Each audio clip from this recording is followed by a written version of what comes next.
اعوذ باللہ من الشیطان الرجیم بسم اللہ الرحمن الرحیم۔ تمام محترم سامعین کو السلام علیکم ورحمۃ اللہ وبرکاتہ۔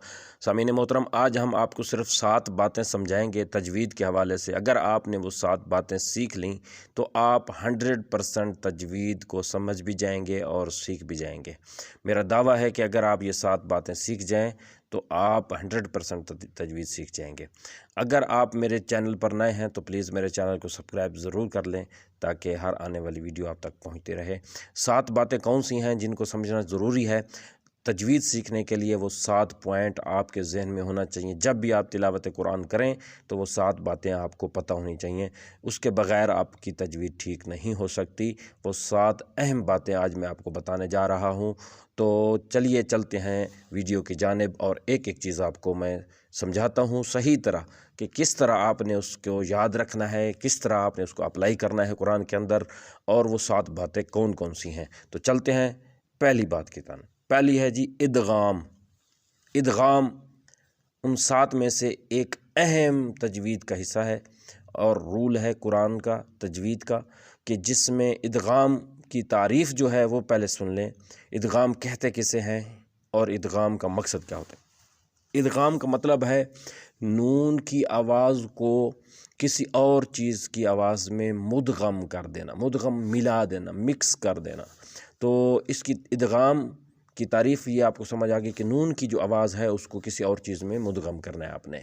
تو چلتے ہیں اس کے قوانین کی طرف کہ ادغام ہوتا کب ہے، ادغام کیا چیز ہے، تو ادغام کے حروف کون سے ہیں۔ تو پہلے آپ کو نظر آ رہا ہے، پہلے ہے اوپر حروف جن کی تعداد ہے ٹوٹل 6 حروف۔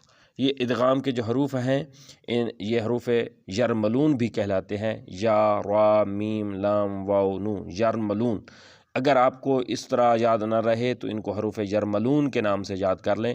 جو لفظ یرملون کے اندر حروف استعمال ہو لیں، پہلے یا پھر را میم لام واو نون، یہ حروف یرملون جو ہیں یہ ٹوٹل 6 ہیں۔ ان کو ادغام میں استعمال کیا جاتا ہے، ان کے اوپر ادغام ہوتا ہے۔ تنوین، تنوین کہتے ہیں 2 زبر 2 زیر 2 پیش، جہاں پر بھی 2 زبر آ جائیں، 2 زیر آ جائیں، 2 پیش آ جائیں۔ یا نون ساکن، یعنی نون کے اوپر جزم آ جائے، نون ساکن ہو یا تنوین ہو، یہ 2 باتیں آپ نے یاد رکھنی ہیں۔ تنوین ہو یعنی 2 زبر 2 زیر 2 پیش ہوں، یا نون ساکن ہو۔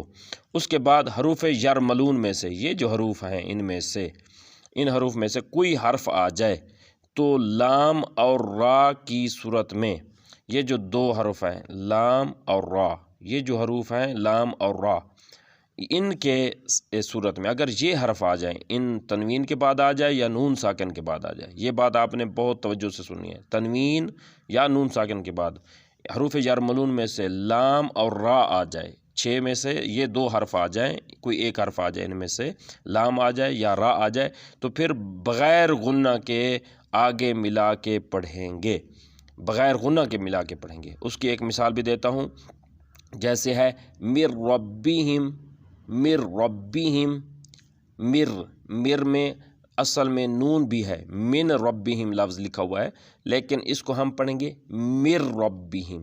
مر، نون کی جو آواز ہے اس کو بالکل نون کو پڑھیں گے بھی نہیں، اور اس میں بغیر غنہ کے اس کو پڑھ دیں گے، میم کو ڈائریکٹ را کے ساتھ ملا کے۔ اچھا، پھر اگر اس کو ادغام بلا غنہ کہتے ہیں اور ادغام تام بھی کہا جاتا ہے۔ اگر یہ حروف لام اور را نہ ہوں، کوئی اور حروف آ جائے، یعنی نون واو یا میم، ان میں سے کوئی حروف آ جائے تو پھر وہاں پر غنہ کی آواز آئے گی۔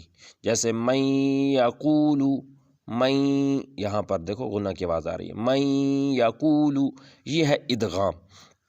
اسی طرح یہ ادغام کے بارے میں آپ نے آج جانا ہے، تو چلتے ہیں ایک اور آپ کو قانون پڑھاتے ہیں تاکہ آپ آگے بڑھتے رہیں، اور پھر یہ تھوڑا بیک جا کے پھر آپ کو ایک غنہ کا، کیونکہ یہ غنہ اور ادغام بالکل آس پاس ہوتے ہیں، یعنی ان کے مخارج بالکل اور ان کا قوانین بالکل ایک پاس سے ہوتا ہے، ایک طرح کا بالکل ملتا جلتا ہے، تو اس وجہ سے غنہ کی طرف چلتے ہیں۔ غنہ ان حروف پر تشدید آ جائے تو غنہ کریں گے، غنہ ان حروف پر تشدید آ جائے تو غنہ کریں گے۔ غنہ کرنا، نون اور میم مشدد کی آواز کو تھوڑی دیر ناک میں ٹھہرا کر گنگنی آواز میں پڑھنے کو غنہ کہتے ہیں۔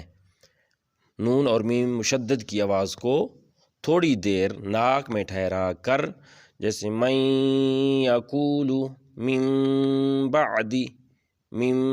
بعدی، جیسے یہاں پر غنہ ہو رہا ہے، تو اسی طرح جو نون ہے اس کی آواز کو یا میم کی آواز کو ہم غنہ کے ساتھ جب پڑھیں گے تو یعنی ناک میں تھوڑی دیر ٹھہرا کے رکھیں گے تو وہ غنہ کی آواز بن جاتی ہے۔